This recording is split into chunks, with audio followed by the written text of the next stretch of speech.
पूरी दुनिया जानती है पाकिस्तान को भारत ने ऑपरेशन सिंदूर में खूब मारा था, लेकिन क्या पूरी दुनिया यह जानती है कि पाकिस्तान अचानक सीज फायर के लिए क्यों गिड़गिड़ाने लगा? पाकिस्तान जितना पिट चुका था उसी से घबरा गया था। फिर उसने अपने देश पर मंडरा रहे किसी खतरे की आशंका को सूंघ लिया था। भारत के आर्मी चीफ ने मंगलवार को कई बातें कही, लेकिन उनमें से एक बात ने मेरा ध्यान अपनी तरफ जरूर खींचा। मेरे मन में विचार आया कि अगर पाकिस्तान उस दिन गिड़गिड़ाने में थोड़ा विलंब कर देता तो क्या नक्शा एक बार फिर बदलने वाला था? इस हमले की साजिश रचने वालों को उनकी कल्पना से भी बड़ी सजा मिलेगी। सजा मिलकर के रहेगी।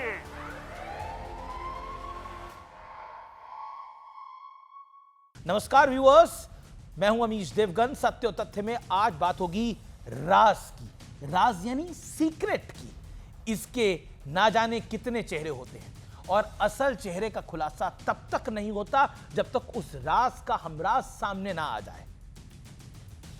और थल सेना अध्यक्ष उपेंद्र द्विवेदी उस राज के हमराजों में से एक हैं। यही वजह है उन्होंने जो कुछ कहा उस पर भरोसा ना करने का एक भी कारण नहीं है। जनरल उपेंद्र द्विवेदी ने एक के बाद एक कई बड़ी और विस्फोटक बातें देश के साथ शेयर करी हैं। हो सकता है सुबह से व्यस्त हों, आप सुन नहीं पाए हों, लेकिन उनमें से एक बात मेरे जहन में अटक गई। वो बात ही थी कि पाकिस्तान को जैसे ही यह समझ आया कि उसके पैरों के नीचे से जमीन खिसक रही है, तुरंत हाथ जोड़ लिए। In general Dwivedi's words, when they connected the dots, they said that the time has come to stop this war here.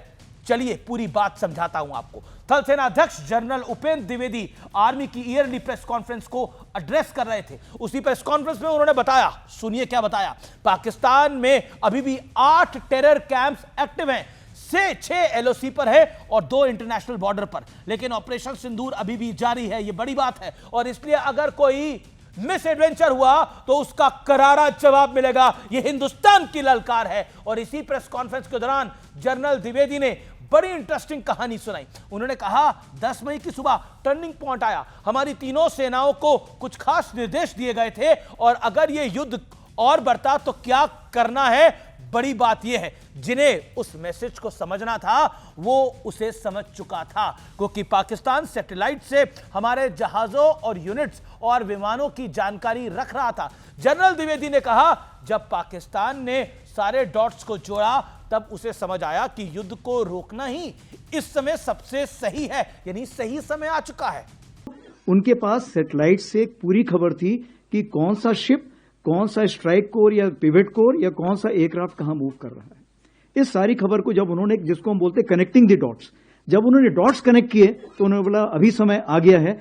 आप भी डॉट्स को जोड़कर देखिए, ऐसी कौन सी इंफॉर्मेशन भारतीय सेनाओं की कौन सी मूवमेंट पाकिस्तान ने देख ली थी जिसके बाद उसकी रूह कांप गई और फिर उसने सऊदी अरब और अपने अमेरिकी बॉसेस के पैरों को तब तक नहीं छोड़ा जब तक संघर्ष विराम नहीं हुआ। जो लोग कहते हैं ना मोदी ने ये नहीं किया, मोदी ने वो नहीं किया, आज सेना अध्यक्ष ने डंके की चोट पे कहा हमें खुली छूट मिली थी पाकिस्तान को निस्तेनाबूद करने की, पाकिस्तान पर कार्रवाई करने की, यानी खुली छूट थी।